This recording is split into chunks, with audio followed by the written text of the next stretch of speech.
You're listening to Clinical Connections, the Zeph Center podcast connecting you to the latest clinical topics.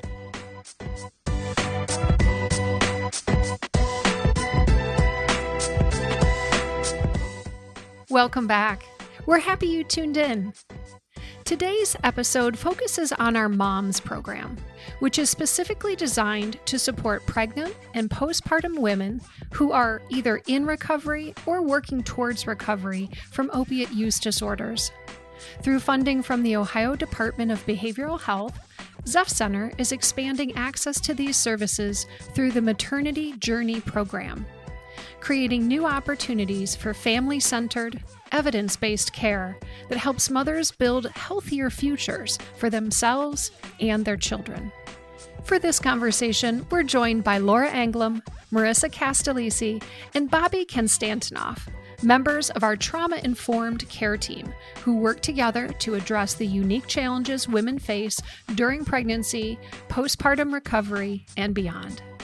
Their expertise spans medical care, behavioral health, recovery supports, and case management, allowing them to provide comprehensive, coordinated care for every person they serve.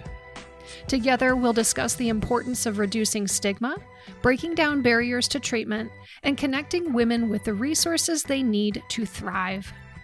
We'll also explore how integrated services can improve outcomes for both mothers and babies. This team is truly helping transform the way care is delivered for pregnant and postpartum women across Northwest Ohio, and we're excited to share their insights and experiences with you. Let's dive in. Well, thank you for joining us today. Would you like to introduce yourselves and share your role here at Zeph Center? My name is Mirisa Castellese. I'm an independently licensed social worker, and I'm the clinical manager of the MOMS program here at Zeph. I'm Bobbi Constantinoff. I'm an LPN in CDCA, and I'm the care navigation coordinator for the MOMS program. And I'm Laura Anglim. I'm a nurse practitioner, an OTP prescriber for methadone, as well as Suboxone with the MAP program. Great. Well, today we'll be discussing the expansion of our MOMS program, which stands for Maternal Opiate Medical Supports. Can you tell us a little bit about the history of this program and the services it provides? The Zeph Center has had a MOMS grant through the state of Ohio since 2017, and we provide case management, medical services, and wraparound services, care coordination for pregnant and postpartum women. It initially with opioid use disorders, and now it's expanded into stimulant use disorders and their children from birth through age 2. Yeah, I've been with the MOMS program for about 5 years now, and I came into it when it was already growing and expanding, and we really get to do a lot with women and help them kind of navigate being someone that is new to recovery, but also being a parent sometimes for the first time. And so we get to really help them navigate what it's like. We get to do some parenting skills with them through our nurturing parenting curriculum. We do a 1-a-week group with them that offers some peer support that they can kind of meet with other moms and really talk about what it is to be a mom and learn from each other. And it's really something that they get to really grow and learn from. Yeah, and in the medication for addiction treatment programs, we prescribe a few different medications particular to opiate use disorder and work with a number of moms that are participating in the MOMS groups and MOM program while they're also pursuing medication treatment. Great. What does it mean that this program is specifically designed for pregnant and parenting women in recovery? So with this program, we have a case manager, a peer support, our health navigator, which is a nurse on the team, and we really get to kind of just do that wraparound of care with the mother. So that means we really we go with them to any appointment they want us to attend, whether that be medical, that's something in the field as far as going to maybe court with them, accompanying them to children's services, going with them to a WIC appointment. We kind of really help them get that connection to that full round of care with all the different people that we have on the team team that have their own expertise to really help that mom navigate not only substance use or mental health, but really that whole kind of spectrum of wellness that they may need supported. We also really focus on addressing any social determinants of health that they might have or barriers to treatment, such as housing or lack of transportation. We try to find resources for other members of their family as well as their partners and other children that they might have. With the expanded model, you'll be using the Maternity Journey Framework, developed by clinicians in Marietta, Ohio. Can you explain what this program is and how it impacts the existing MOMS program? We really see this program being a pre kind of requisite to the MOMS program. So we're going to be in the starting county that we are starting with is Defiance. And we're really going to be there to help people that are maybe presenting for their first OB appointment, or someone who's showing up in the hospital, or working with their primary care doctor, or anything else in the community to really help them get the resources that they need. They don't have to be a client of ours at the time. We just want to make sure that we are helping them coordinate getting what they need to get to those appointments. We know in Defiance, these rural counties, sometimes it's hard for people to get that access to care. And so our goal is really to help increase that access and get them the community resources that they need, give them that support, and really help reduce any stigma that they may feel like they're encountering. And then another piece is helping medical providers in those communities address any stigma, provide education about pregnancy and opioid use disorder primarily, or any substance abuse, so that they can work more collaboratively with both any treatment providers in the community, any resources or community partners or stakeholders, as well as the parents themselves. And Laura, I know you've done some work in this space around stigma and education with other prescribers. Is there anything more you'd like to say about that? Yeah, I think there's a lot of opportunity for that still, and that even in the medical community, there continues to be some stigma from very well-educated and experienced providers, but for a variety of reasons, may still just not have the level of knowledge, experience, comfortability, understanding how to appropriately approach substance use treatment, especially in the setting of pregnancy that brings a whole host of other high-risk situations for a woman's health. And I think there's great opportunity there, because there's still so many patients that do not have access to this care. And if the medical providers are kind of the first entry point, that even if they themselves are not going to provide that treatment, have a level of understanding, education of how to direct the patients to appropriate place for that treatment. There's, just a lot of opportunity there to keep expanding care and reducing those barriers. The data shows thousands of women in Ohio need substance use treatment but don't receive it. What are some of the biggest barriers that contribute to that gap?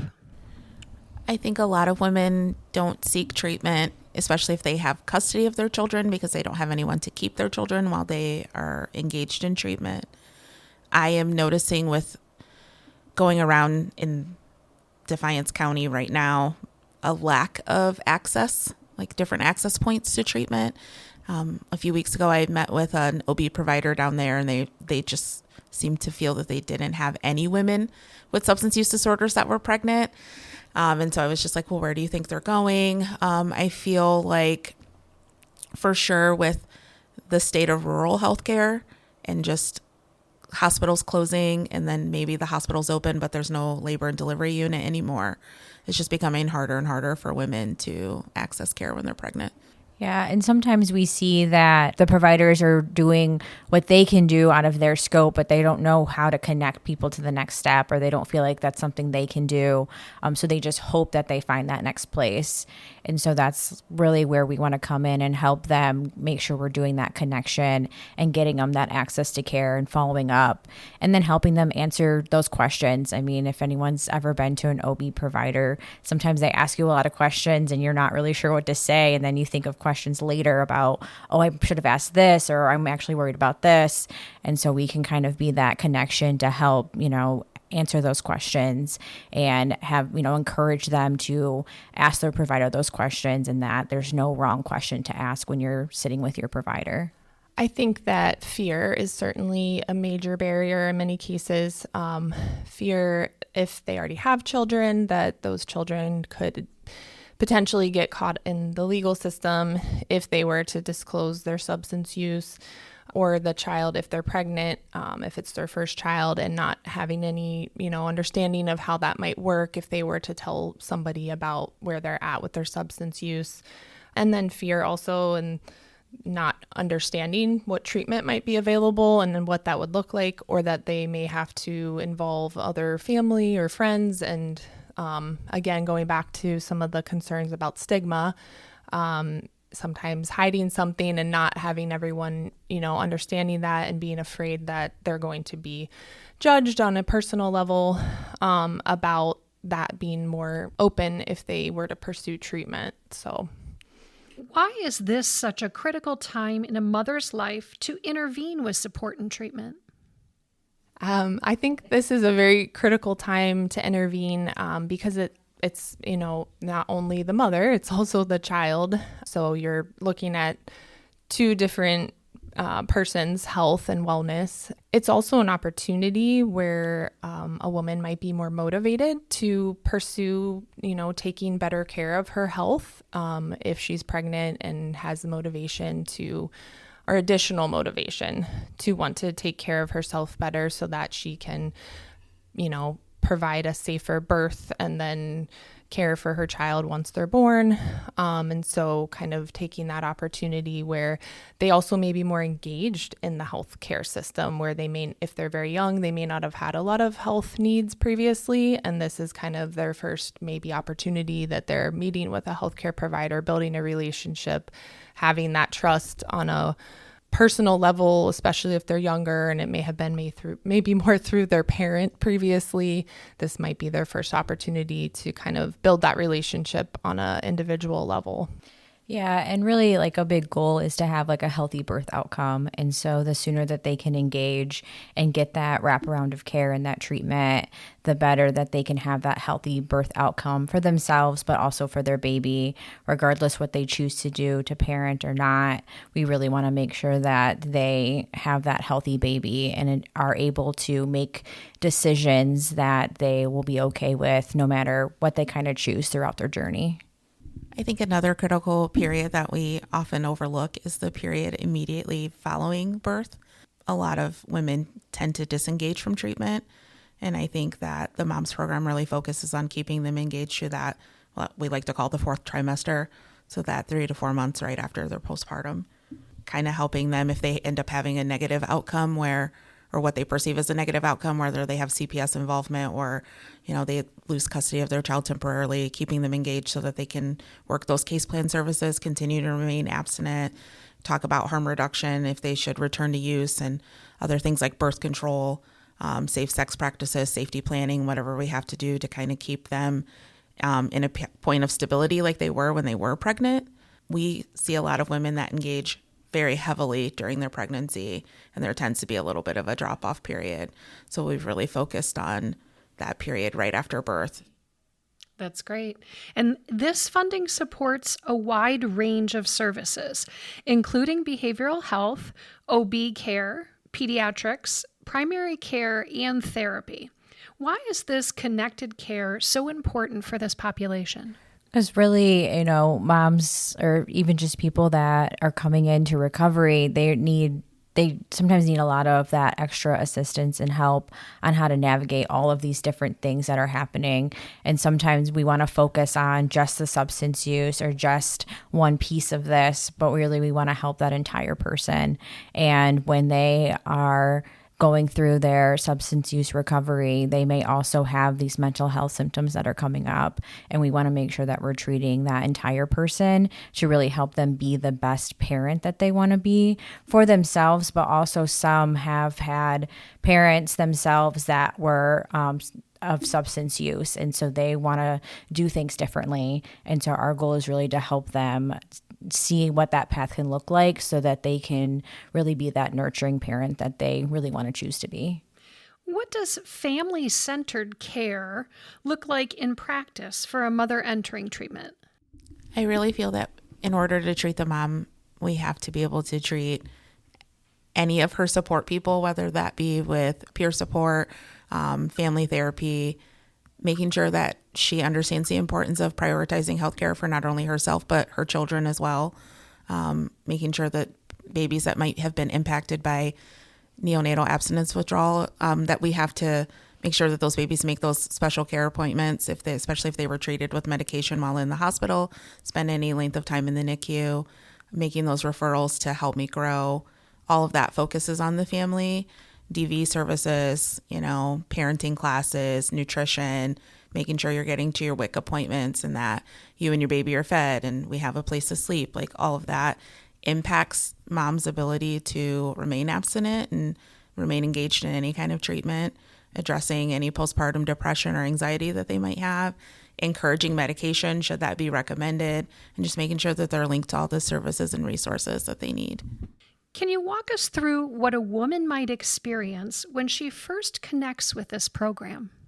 So what they might experience is no matter what point of entry that they come in, we really want to just let them know kind of what we can provide for them and really just see what barriers they have and just kind of help from there. So that could be someone coming in and maybe they don't know where to get care for substance use. So we want to get them connected for that.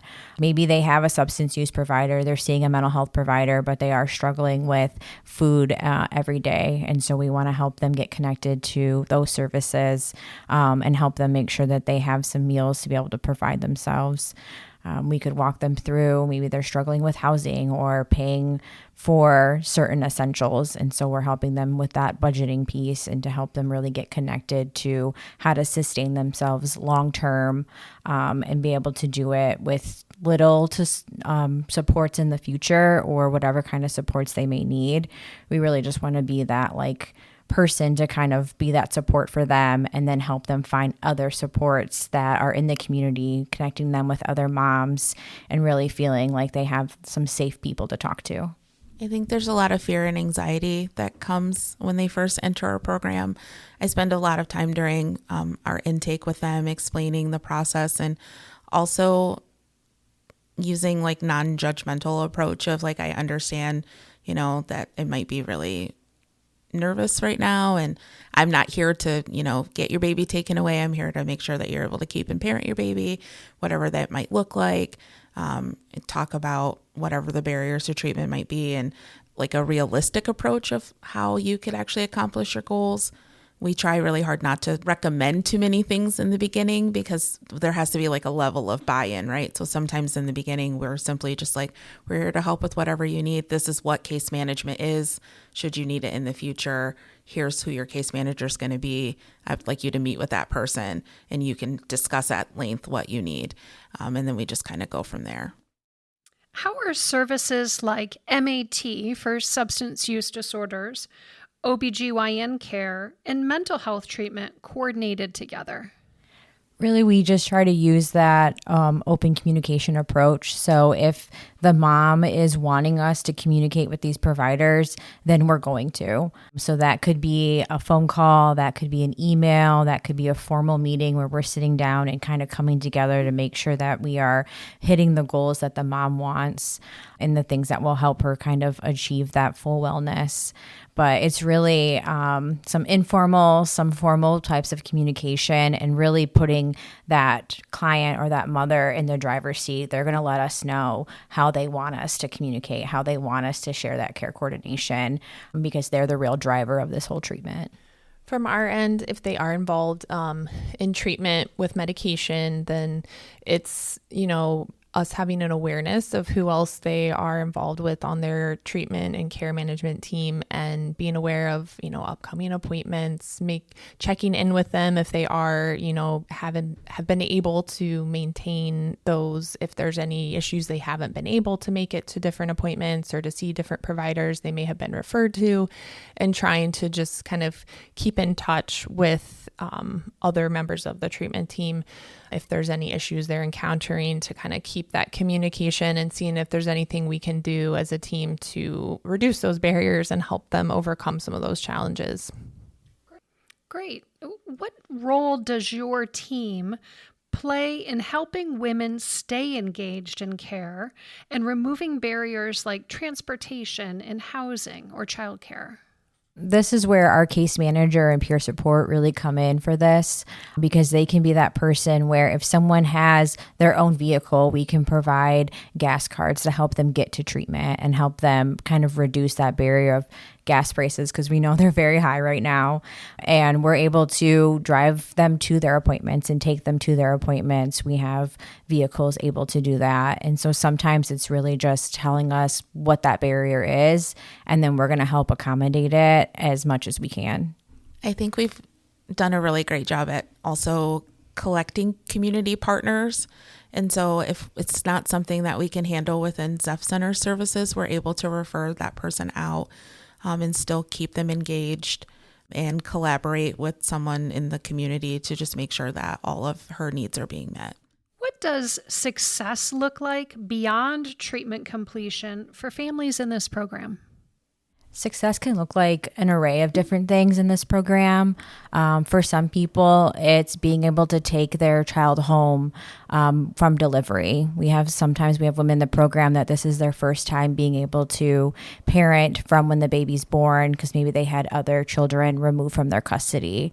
It can look like a mother being able to parent her child sober. Maybe they've never had that opportunity, or they were never parented with that opportunity.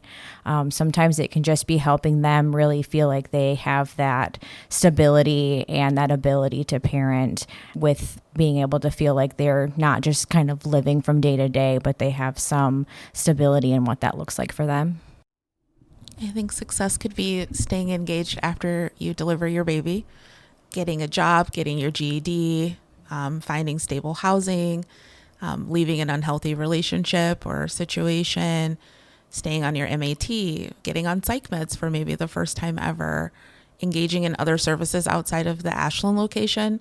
I think sometimes is really big for our women, because they're used to everything just being in one place. And so having them, go to an appointment at Nebraska when in the past they might not have ever done that. Reunifying with other children. We see that a lot. Recently, we've had a few people that have reunified with older children. And those children are now living at home with them. So that's been great to see. How does ZEF Center's integrated model help build trust with women who might be hesitant to seek care?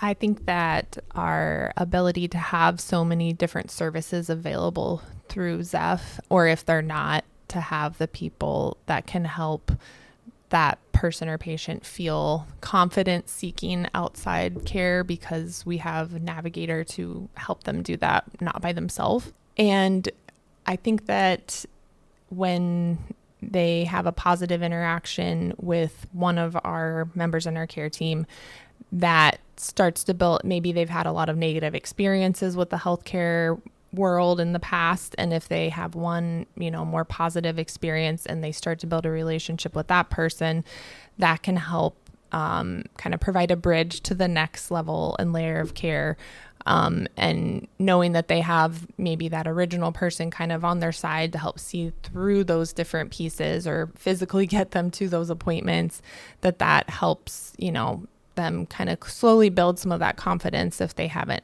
had that in the past. I spend a lot of time just trying to be as transparent as possible. One of the questions I always get during our first appointment is, what would children's services get involved with versus what they won't. So sometimes I just spend time like explaining what a mandated reporter is, so that they know that I am in fact a mandated reporter, and here are the things that I might have to report if they're disclosed, but also encouraging them to remain honest and transparent with me, and I'll be honest and transparent with them. Explaining what I can do, what I can't do, just simple things like that. Like, this is what my role is as your case manager. Like, here's what therapeutic boundaries are sometimes with people. And that just helps maintain that rapport and also maintain the trust that is very hard to come by with some of our patients. Yeah, and like Laura was saying, kind of sometimes, Zeph Center is that one-stop shop. So they really do trust the people that they're meeting at Zeph. And so when a therapist or their MAT provider or their peer support recommends a service, they're more kind of trusting to be able to do that because they've built that rapport with that person. And so if they're saying, hey, this might be a good next avenue for you, they're really open to try it. And so sometimes they're like, well, I'm here because my, therapist said that I might benefit from this, and you can tell the guard's up, but then they slowly start to let it down and really decide that like, okay, maybe this is going to be okay for me too. And so they really start to open up that trust a little bit and be able to kind of let that guard down a little bit. What changes have you seen in women who engage fully in the maternity journey services? And are there any specific stories you'd like to share?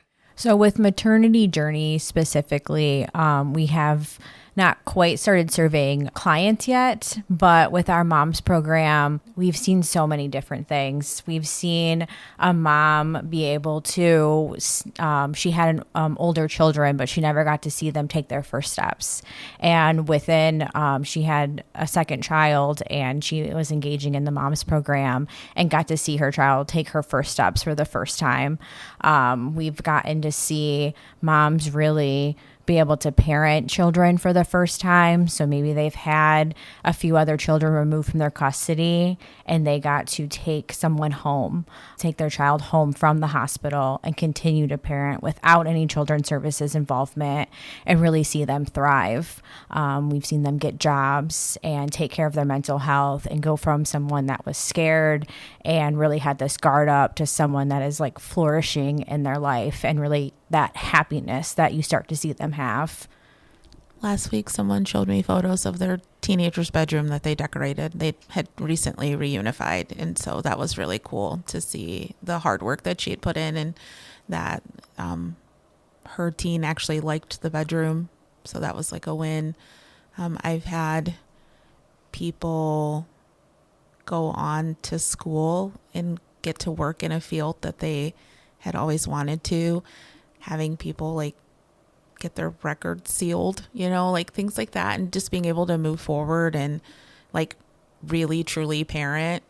A few weeks ago, we went to the zoo for Mother's Day, and it was the most amazing thing to just see like everybody's children are like the same age. So we have like quite a few like toddlers right now. So it's just really fun to see a bunch of moms and strollers and toddlers running amok in the zoo, and just how like there's no like stigma here, no Zeph, like you would never have guessed, but it was a really fun experience.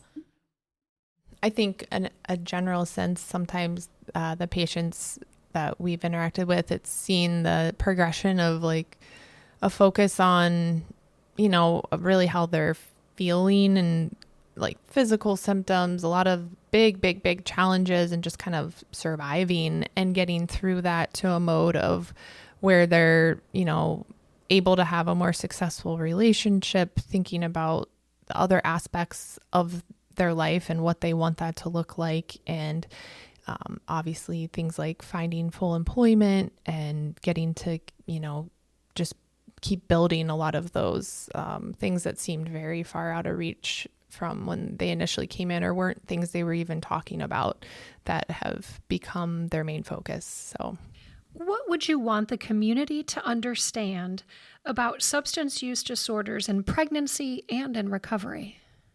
I would like the community to understand that there's actual treatment available during all of those stages, and it is, very much safe, evidence-based. the recommendation is to be in some form of treatment if you're suffering from a substance use disorder and also pregnant or postpartum. And that even if there's, as a medical provider, if you're not comfortable or don't have the training, that there are people that you can connect your patients to. And, even having a basic conversation could help break down some of those barriers for them if you're kind of the first line person that has gotten to engage with them. Being in treatment is immensely safer than not being in treatment while you're pregnant, and then afterwards as well.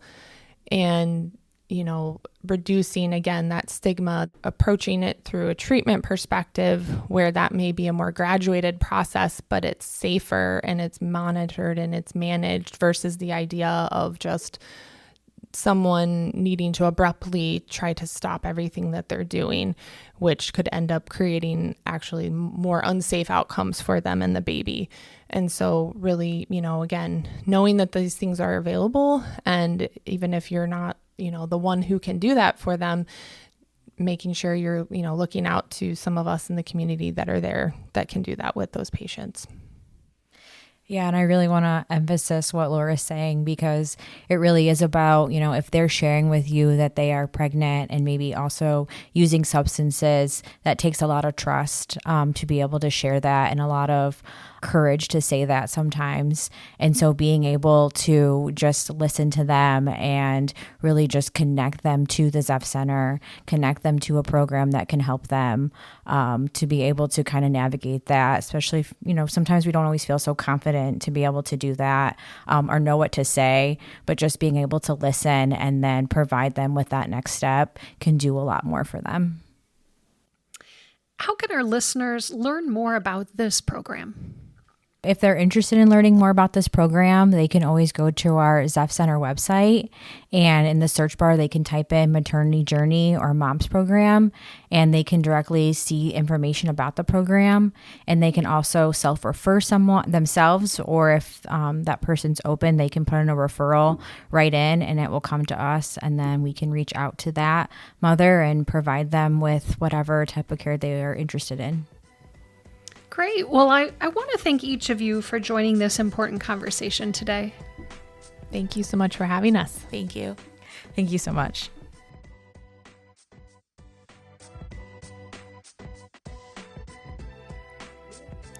Thank you to Laura, Mirisa, and Bobbi for joining us today and for sharing their insights about this important program. We appreciate the work you do every day to support women and families, and we look forward to seeing the continued impact of these expanded services throughout our community. Today's conversation reminds us that recovery is possible and that every mother, child, and family deserves access to compassionate, judgment-free care. By bringing together medical care, behavioral health services, recovery support, and family-centered resources, we can help women build healthier futures for themselves and their children. If you enjoyed this conversation, be sure to download and share this episode. For the latest clinical connections, subscribe on Spotify, Apple Podcasts, or wherever your favorite podcasts are found. For more information about Zeph Center's Moms program and other resources mentioned in this episode, check out our show notes. For more information on Zeph Center, visit us at zephcenter.org or find us on Facebook, Instagram, and LinkedIn. Until next time, this is Dr. Jennifer Jansen signing off.